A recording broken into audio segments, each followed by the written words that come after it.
2026 সালে বিপিএল হচ্ছে না, তবে কি এবার সত্যি বন্ধ হয়ে যাচ্ছে বিপিএল? তামিম ইকবাল নিজেই যা বললেন তাতে ক্রিকেট মহলে রীতিমতো তোলপাড় শুরু হয়ে গেছে। বিস্তারিত জানতে সম্পূর্ণ ভিডিওটি দেখুন। দর্শক, বাংলাদেশ ক্রিকেট বোর্ডের সভাপতি তামিম ইকবাল সম্প্রতি এক সংবাদ সম্মেলনে বিপিএল এর ভবিষ্যৎ নিয়ে অত্যন্ত গুরুত্বপূর্ণ ও চাঞ্চল্যকর মন্তব্য করেছেন।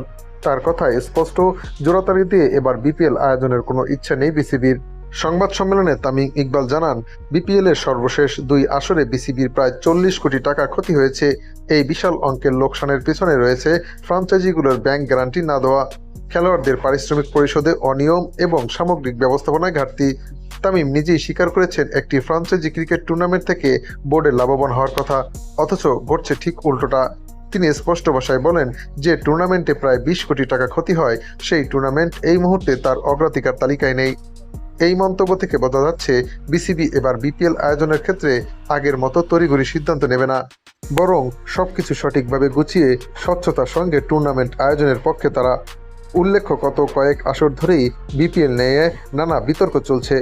ফিক্সিং কেলেঙ্কারি, ফ্রাঞ্চাইজিদের পারিশ্রমিক না দেওয়া, ব্যাংক গ্যারান্টির শর্ত পূরণ না করা, এসব কারণে বাংলাদেশের ভাবমূর্তিও প্রশ্নবিদ্ধ হচ্ছে আন্তর্জাতিক অঙ্গনে।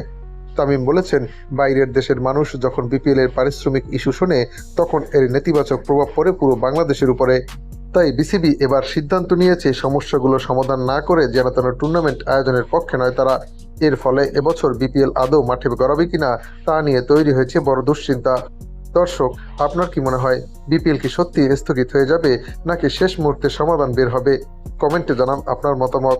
বিপিএল এর এই অনিশ্চয়তা নিয়ে সব আপডেট সবার আগে পেতে চ্যানেলটি সাবস্ক্রাইব করে রাখুন এবং নোটিফিকেশন অন করে রাখুন। ভিডিওটি ভালো লাগলে লাইক দিন এবং আপনার বন্ধুদের সঙ্গে শেয়ার করতে ভুলবেন না।